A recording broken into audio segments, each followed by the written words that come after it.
Doug Bernier for ProBaseballInsider.com. Today I wanted to talk to you a little bit about my pregame routine. This starts when I get to the field about 1:30. I'm in the cage, just getting loose, getting ready to start my day. And this is pretty much how I start it every day.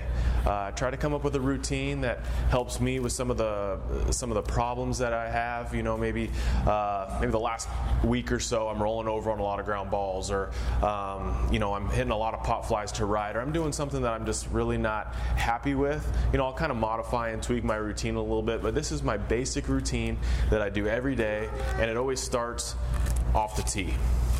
The reason I like the tee, I've talked about it before, is because I love how I'm in 100% control of my swing. A pitcher isn't dictating anything on a toss or a throw or anything where I have to hit. The ball's standing still, it's on the tee, I'm in 100% control. I can work on my swing and try to groove it so when I do start to face pitching or underhand toss or anything else in the batting cage or getting ready for batting practice, I feel like my swing is grooved and ready to go. So the first thing I like to do is I like to start on balance. So what I do for that is balance, rhythm, and trying to slow everything down. A big problem for me is I get going really fast and I want to move quick and have quick movements. The best hitters you see are slow, relaxed, methodical. It looks so easy and effortless.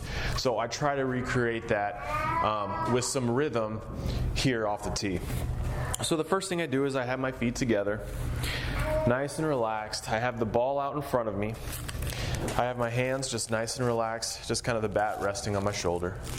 I'll pick my left foot up and I'll balance here for just a second. Now from here, I get into a hitting position nice and slow, and I let my foot hit the ground. From here, I want to make sure I'm in a balanced position and make sure I can attack the ball. So I'm going to bring it up. One more.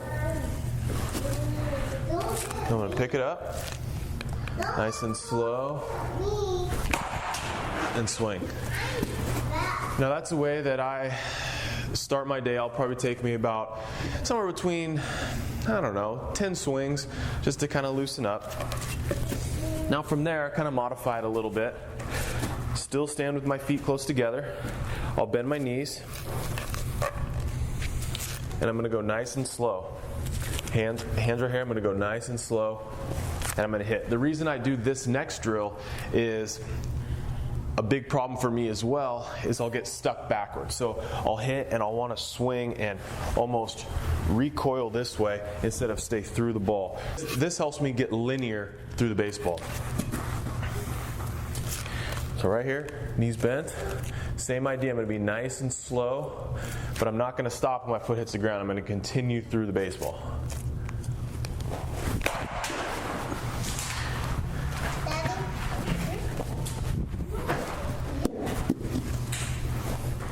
Same thing. Feet close together, bent down, bend a little bit. I'm going to go through the baseball. And that helps me get a little bit of length going through the baseball and not just cutting my swing off, which for me is a problem at times. So after I do those two, I'm going to get in my stance. What I like to do first off is I like to get the ball right in line with my belly button. Okay, so I'm going to be hitting the ball deep. I'm going to get in my stance, and the thing I'm just going to try to fire it this way, like it would be directly towards the first baseman. So I get in my stance. And off the tee, I like to overemphasize relaxation, slow, quiet moves, nothing too quick. Even if I have larger movements, that's okay, but I want everything to be under control. Remember, off the tee, we're in 100% control, and that's the great thing about hitting off the tee. So I got the ball right off my belly button. I'm going to be nice and slow. Ball that way. This kind of grooves my swing to letting the ball get deep on me a little bit, not panicking if the ball gets a little deeper than I want. I can still make contact, hit it off to right field, hit a hard line drive that way, drive the ball that way. So this just kind of gets me ready for if the ball does get a little deep on me.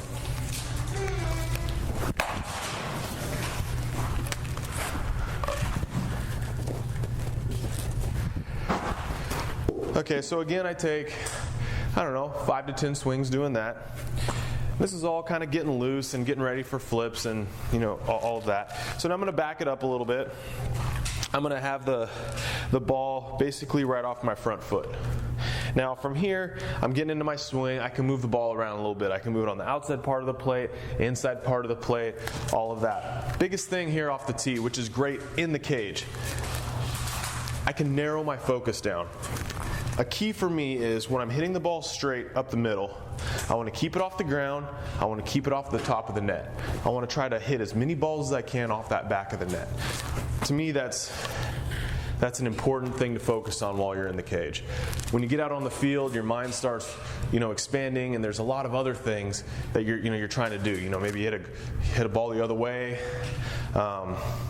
There's a lot of things you're doing, but in the cage, let's simplify. Ball's off the back wall. Keep it off the top, keep it off the ground. So I'm going to have the ball off my front foot. Same thing, take some swings and try to hit it off the back net. Just like that.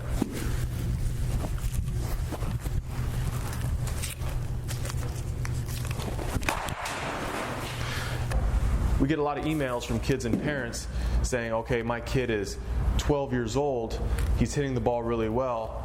When is he done? When can he stop using the batting tee? I think you can use the batting tee your whole career. I think there's so many good uses for it, and it's a great way to just slow things down, slow your swing down. Use it as a tool for everything else you do out on the field. So I don't think there's ever a graduation point for the tee. Always a useful tool. Most big leaguers are using a tee every day. Stand a little closer. Same idea. The ball's maybe a little bit further out in front. I'm a little closer to, just recreating a pitch inside. I'm trying to hit that part of the cage. See, and from here we can work on things like if the inside pitch is a problem for you, you can work on, okay, how am I going to attack this ball? Okay, this is what I want. That's where I want. Pitch away, how am I going to attack this ball? This way. So it's a great visualizing tool, but also you get to swing and, let your body, let the bat, let the swing work a little bit. Take another inside pitch. That wasn't good. See, hit that one off the ground. On the ground, and try to elevate a little more without hitting the... That's a better swing. It's good for me, especially I'm not a home run hitter. Try to hit line drives. To me, that's a better swing. Some things you can do as well, if you like hitting with a heavy bat, if you like hitting with a fungo, sometimes using a heavy bat will help, just make your grip stronger, feel a little bit stronger holding your normal size bat. Fungo is good for feeling that whip. That in conjunction with a heavy bat can actually help improve bat speed. Some people like to, with their first rounds, put a hitting jacket on their bat or a little weight just to get started, to get loose. The tee is a great tool to get loose, to get ready for batting practice. Just a few moves I do off the tee every day. Got my feet together, nice and relaxed. Pick it up, balance, and then hit. Slow everything down. Then I kind of modify, pick it up a little bit. Start here, legs bent, feet close together, and I go through the baseball. Then I get in my regular stance, ball off of my belly button, right here. Take my swing, work on hitting it that way, the opposite field. Then I'll hit a ball right back up the middle, off my front foot, work on that. Then I'll even move a little closer, work on pulling the baseball. Biggest thing, again, I know I'm overemphasizing it, but it's to hit the ball to the back net. That's the most important thing you can do in the cage. This is a great tool to get started.